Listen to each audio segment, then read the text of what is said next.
I want to start with some bad news. And again, I want to say this and still be loved. 2 weeks ago, a major report came out from the Institute of Policy Studies on the ever-growing wealth gap between cultural minorities in America and white America. It was a devastating study. I'd never seen anything quite like this. And in essence, here's what the study said.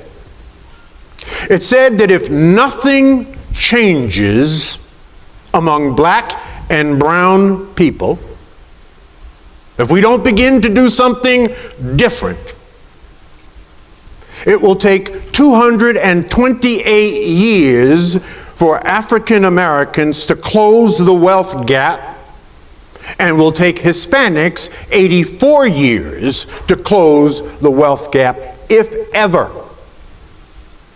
if nothing changes. What's up, YouTube family? Welcome back to my space. This is Ivan Strayola. Guys, in a special way, I just want to thank you for 20k subscribers. We wouldn't have hit this milestone without your support, without you watching my work, without you liking and sharing our content. Thank you, guys. So guys, on today's video, we want to talk about Dr. George Fraser. You know, we cannot fail to mention the works of Dr. George Fraser when we talk about black empowerment, when we talk about a teacher who's been speaking on the finances, you know, of black people in America, a teacher who's been trying to advocate for the empowerment of the black generation in America. Dr. George Fraser, a distinguished author, speaker, and entrepreneur, has dedicated his career to empowering the black community through economic development and wealth creation. He emphasizes the critical importance of financial literacy, entrepreneurship, and strategic networking as foundational pillars for building generational wealth. So guys, I wanted to hear this teaching by Dr. George Fraser. Once the speech is done, we'll get back and do a critical analysis about the same. Let's watch this, guys. We have established a co-vision with First Financial Security, and ours is based on Proverbs 13:22, and that is, a good man leaves an inheritance to his children's children. And our goal with the Black Wealth Alliance is for 1 million million-dollar babies to benefit from the incredible products and services that First Financial Security and all of its providers have made available to us. And we are excited about 1 million million-dollar babies. If in fact we do that, and we expect to do it within a generation, that will be $1 trillion of intergenerational wealth transferred in the African American community, the largest amount of money ever transferred in the history of Africans in America. So we're excited about that goal. And thank to the First Financial team and its insurance partners. You are the best of the best. And I'm not saying that because I'm standing here. I'm not saying that without something to compare it to. I have been speaking in the insurance industry for many years. And I compare what First Financial Security brings to the table and its insurance providers, its vision, its commitment, its sincerity, and there is nothing like it, and absolutely you will change the face of insurance. I just urge you, Debbie and Phil, to stay the course. Whenever I sign a book, I only sign 3 words, and I sign, stay the course. Stay the course. And what does that mean? It means chart a good and righteous course. Because everything that is good is not right for you. Stay that course. And then all that is due you will come to you. Stay the course, Phil. You and Debbie are the patriarchs and the matriarchs of this visionary movement. You are servant leaders. You are awesome people. God has anointed you with a powerful vision. Phil, I know how you got into the industry. It made sense at that time. But God has worked on you, and both you and Debbie have evolved. And I love you for that, and I have committed the balance of my life in service of your vision, which is synergistic with my vision and the vision of Fraser. So let me say it real friendly and real simple. You are the barbecue sauce on our ribs. You are the whipped cream on our ice cream sundae. You are the Tabasco in our gumbo. Both of you are supercalifragilisticexpialidocious. You really are. I love you for that. Debbie, I've said this to you before, and I mean it. Every time you think, you strengthen this nation. So you keep on thinking. And Phil, I've said this to you before, and I'm going to say it one more time. If I could not be me, I would want to be you. All right? I have one single distinction standing here this afternoon, and that is at 71 years old. Now, you may not know this, Phil. I am the oldest new insurance agent in the insurance industry. I just got my license 4 or 5 months ago. I am very proud of that. That's how motivated I am. I, at 71, studied and earned a license to talk about and to sell and to engage and to connect others around this important idea of insurance. Something certainly African Americans were not very literate about, and other cultural minorities not very literate about. So this afternoon, let me get to the meat and potatoes of what I want to share with you. No, I do not have any slides. I will not be dancing. I will be making a few jokes. But I'm going to do what our president often does to us, and that is to simply lecture you. And if you have any questions about some of the things I'm going to say, I promise you some of them will be provocative, so I want to say these things and still be loved. You can ask me those questions in the airport as I'm leaving. So this afternoon I want to talk to you, and since my job is to recap, because it's all been said. I said this before, it's all been said and said well. So my job is to recap in my own special way, in my own special language, with my own special experience, the importance of leadership, the fragileness of time, the power of commitment, and the criticalness of effectively utilizing the systems and the tools that so much has been put into and provided to us by the first financial security. So that's what I'm going to do. I've got about 40 minutes or so, so if you finish listening before I finish talking, I do understand, please leave quietly, okay? Let me begin, as David had talked about right up front at the beginning of this segment, right after lunch, leadership. And I don't have to say to you, this is the leadership conference. So therefore, we are the leaders. So I want to start with some bad news. And again, I want to say this and still be loved. 2 weeks ago, a major report came out from the Institute of Policy Studies on the ever-growing wealth gap between cultural minorities in America and white America. It was a devastating study. I'd never seen anything quite like this. And in essence, here's what the study said.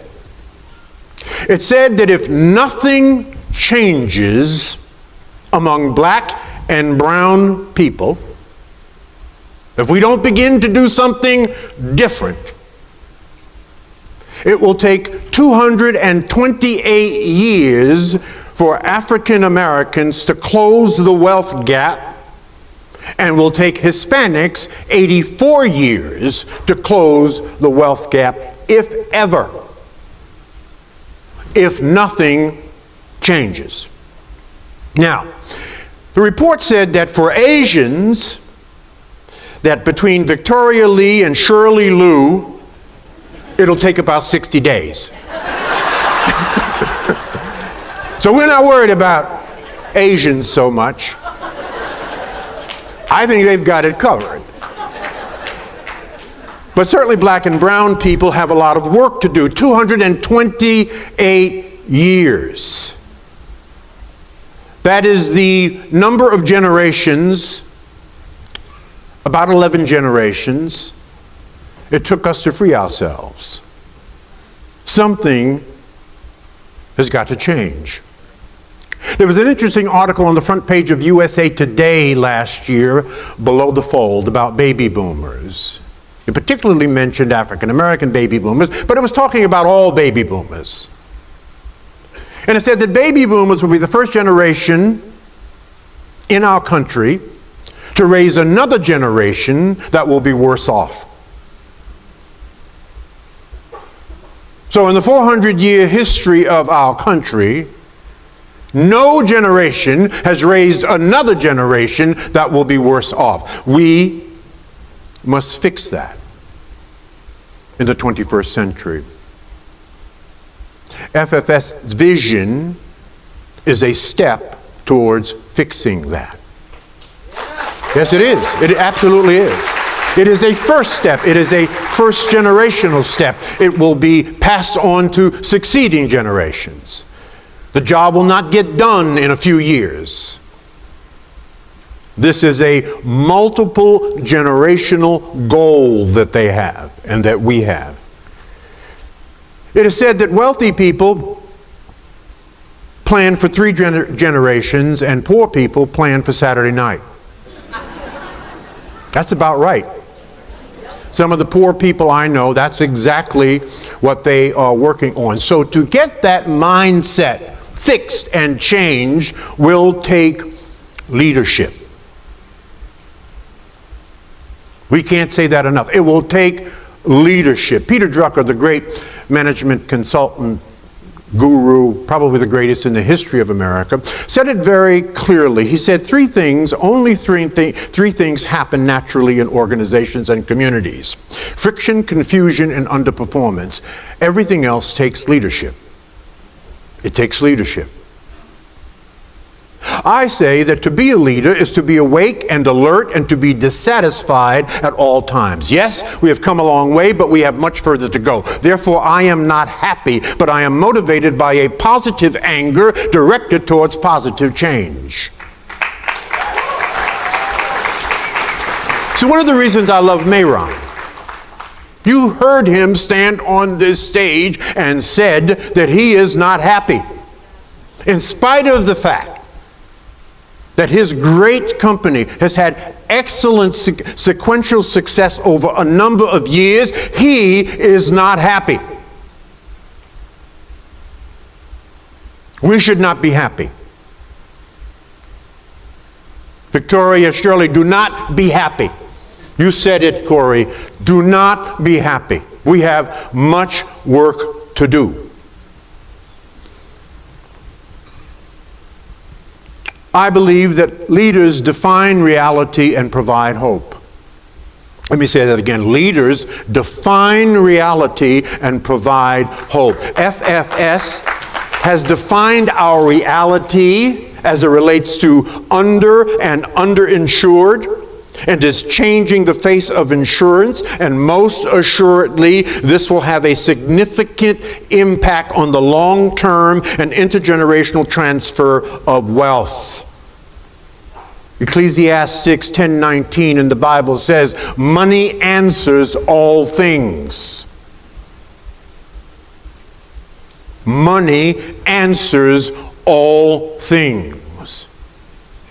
Wealth is critically important in a market-based economy in a democratic capitalistic society. Why? Because the only color that really matters in America is green. And so until our pile of green is as big and as deep and as high and as wide and as leveraged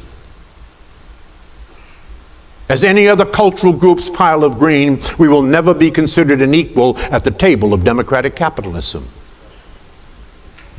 Michael spoke to a quote that I made in a movie that I shot not long ago that ended up being a quite popular movie. He excerpted it. I want to repeat it because it deserves repeating. And Michael, I was honored that you used that quote. I think it was on Thursday. Thank you. But I want to repeat it because you need to hear it again. Because it is at the foundation, it is the essence of what we are all here for. Why is wealth important? Your wealth will determine where you live. Where you live will determine where your children go to school. Where your children go to school will determine the quality of your children's higher education. And the quality of your children's higher education will determine your children's lifelong earnings. And your children's lifelong earnings will determine where your children live. And where your children live will determine where your grandchildren go to school. And where your grandchildren go to school will determine the quality of their higher education, and that will determine their lifelong. Or do you understand the cycle of poverty here? We must break the cycle of poverty. That is our moral and spiritual responsibility. People ask me all the time, Dr. Fraser, when I say this, can you give me an example of some, other than intergenerational transfer of wealth, some modern day examples of the transfer of wealth? Sure. You have two beautiful children. They qualify to go to college. They select a wonderful college. It's going to cost them $50,000 or $60,000 a year all in to go to that college. Can you afford to send your children to a college that potentially they could be a lawyer or a doctor or an engineer? Or will you stick them with a $250,000 bill because they have to pay their own way because you can't afford to send them? That's the intergenerational transfer of wealth right now. You have two beautiful children and they decide to get married. You approve of your daughter's potential husband and your son's potential wife. And once they get married, will you be able to do what our Jewish brothers and sisters are able to do and to buy your child their first home or give them a down payment on their first home? That is the intergenerational transfer of wealth right now. Will they be able to start better than you? That is the intergenerational transfer of wealth right now. Wealth is important. Wealth is important. Why is wealth important? Because it enables you to exploit the tax system. The tax system was set up for the landowner and the business owner. Why? Because landowners and business owners wrote the tax laws. So if we don't own land, homes, and most cultural minorities own the fewest number of homes per capita of any cultural group in this country, and if we don't own businesses, and we own the fewest number of businesses per capita of any cultural group in this country, then you cannot fully exploit the American tax system. The American tax system will exploit you. The American tax system was set up for the landowner and the business owner, those that have wealth, and the more wealth you have, the less taxes percentage-wise you pay. This is why Mitt Romney, if you remember that incident that he didn't want you to see his taxes, remember? But eventually he had to show them. Trump is now in the same position. It's not because he did anything wrong. But if you analyze Mitt Romney's taxes, because he is a big-time landowner and a big-time business owner, the percentage of taxes that he paid on millions of dollars earned in a single year is a fraction of what you paid at a fraction of what he earned. Wealth is important, and understanding how to use wealth, how to leverage wealth, how to transfer wealth is absolutely critical. And unless we understand this, unless we act on it, unless we change some of the badass habits that we have around wealth, we will be relegated. And Corey, thank you for being hard on us. We will be relegated to permanent second-class citizens in this country. We will not allow that. We must fix that. Now, I say all that to say this. You are not going to get a lot of time. You are not going to get a lot of time. I'm 71 years old, and it's like I blinked my eyes and 71 years are gone. So I am very sensitive about time. They say that an average black man lives to be 72, so if I'm lucky, I got another year. I hope I'm lucky. But for real, two of my closest friends last week, I posted this on my Facebook page, passed away. One was a lawyer, and one was a renowned journalist, both of them in their 60s, both black males. And I'm telling you, when you reach the seventh passage of your life, you start reading obituaries, and you start asking yourself questions. Well, why did he die? How did he or she die? I'm telling you, you're going to get sensitive about your time. So I will tell anybody in a New York Minute, do anything but don't waste my time. I will get more money, but I will not get any more time. And I want you to understand that time is the only wealth that God gives you. That's the only wealth that God gives you. But you have no contract with God.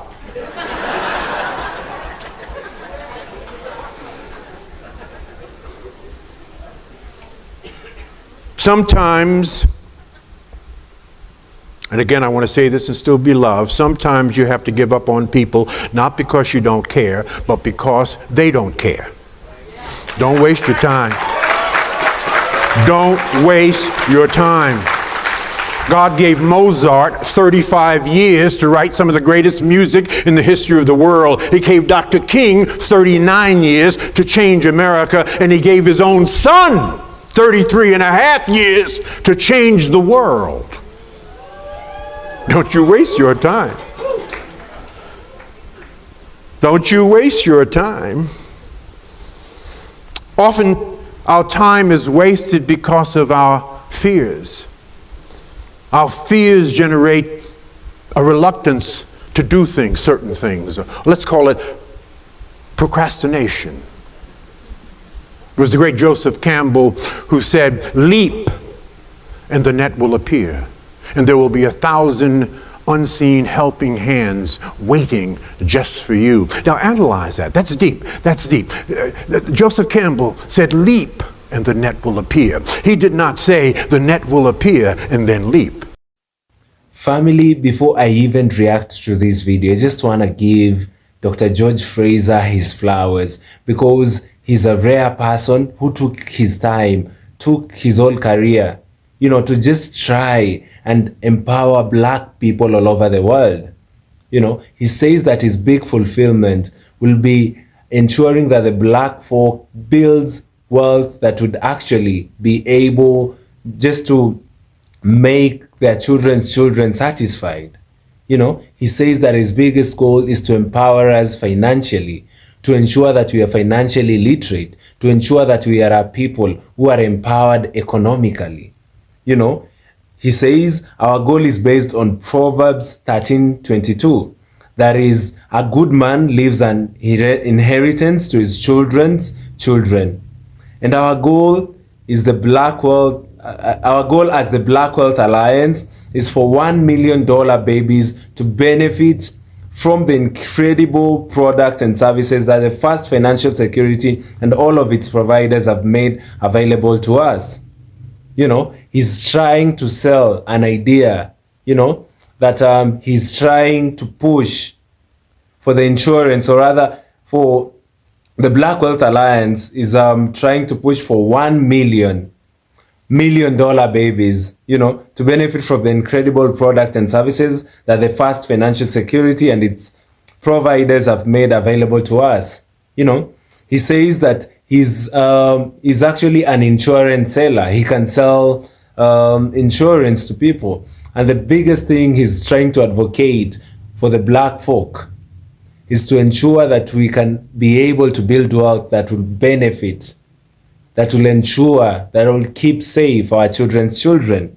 We expect to do it within a generation, and that will be $1 trillion of intergenerational wealth transferred in the African American community, the largest amount of money ever transferred in the history of Africans in America. Do you know how crazy that can be? Intergenerational wealth, $1 trillion that will be able to be transferred to the African American community. That would just be a record-breaking transfer. That will just move black folks from this position to a higher position. He says, I have studied and earned alliances to talk about and to sell and to engage and to connect others around this important idea of insurance, something Black Americans were not very literate about, and other cultural minorities not literate about. A major report came out from the Institute of Policy Studies on the ever-growing wealth gap between cultural minorities in America and white America. It was a devastating study. It said that if nothing changes among black and brown people, if we do not do something different, it will take 228 years for African Americans to close the wealth gap between them and the white folk. And it will take Hispanics 84 years to close the wealth gap if ever nothing changes. For Asians, it will take about 60 days. It's just intriguing and funny how it will take us 228 days, but for the Asians 60 days. We are not worried about Asians, but certainly black and brown people have a lot of work to do. 228 years, it took us about 11 generations for us to free ourselves from slavery. Something needs to change. Family, the only way we can be able to change these statistics is by us trying to empower each other as a people, by us creating opportunities for ourselves, by us employing people who look like us. It's time that we think about us. Not, many a times when black folk try to unite and think about themselves, it is usually known as reverse racism by the white supremacists. But the goal has never been to fight them, but rather for us to unite and grow as a people, because they've been growing over time. Baby boomers will be the first generation to raise another generation that will be worse off. In the 400 plus years of the history of America, no generation has raised another generation that will be worse off. We must fix that in the 21st century. Family, this must be fixed. We do not want to have a generation that will be worse than the existing generation right now. I went further to do more research in regards to Dr. George's Fraser, Ideologies of Empowering Black Americans financially, and economically. Here are some key principles from Dr. Fraser on Black empowerment and inheritance. Number one is building a legacy of significance. Dr. Fraser believes that true wealth transcends material possessions.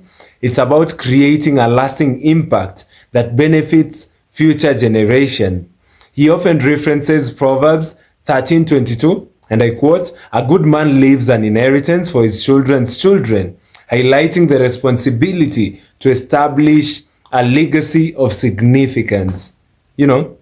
Number two, financial education as a catalyst. He asserts that financial education is essential for unlocking wealth and abundance. By equipping individuals with financial knowledge and skills, communities can navigate economic challenges and seize opportunities for prosperity. Then number 3 is entrepreneurship as a vehicle for wealth creation. Dr. Fraser advocates for entrepreneurship as a pathway to financial freedom and economic independence. He encourages individuals to identify and address community needs through innovative solutions, thereby generating wealth and uplifting others. Then number 4 is strategic networking and community building. Recognizing the power of connections, Dr. Fraser founded the Power Networking Conference to facilitate collaboration among Black professionals. This platform fosters economic growth and community empowerment through shared resources and knowledge. The number 5, we have the addressing the racial wealth gap. Dr. Fraser highlights the urgency of closing the wealth gap between Black and white households. He cites studies indicating that without significant changes, it could take African Americans 2 centuries to achieve economic parity. This stark reality underscores the need for immediate and sustained efforts toward financial empowerment. It's time that we have more talks, on financial empowerment. It's time that we educate our people. It's time that we create opportunities amongst ourselves. It's time that we address the wealth gap. It's time that we look up to entrepreneurship as a tool to just grow us as a people, create opportunities for ourselves. It's time that we have the financial education as a catalyst to ensure that we are able to close that wealth gap in the shortest time possible. That way there'll be respect amongst us, in America.